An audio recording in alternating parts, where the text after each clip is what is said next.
శ్రీ గోమాత్రే నమః. నారద విరచిత సంక్షిప్త రామాయణంలోని 41వ శ్లోకం. ప్రవిశ్యంతు మహారణ్యం రామో రాజీవలోచన విరాధం రాక్షసం హత్వా శరభంగం దదర్శయః. దట్టమైన దండకారణ్యంలో ప్రవేశించిన రాముడు మొదట విరాధ అనే రాక్షసుని సంహరించాడు.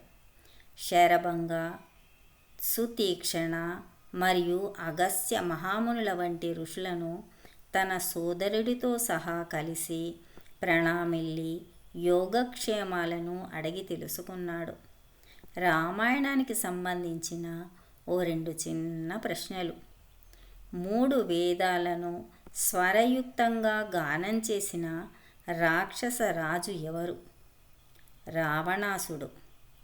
ఆ 3 వేదాలు ఏవి? ఋగ్, యజుర్, సామవేదాలు.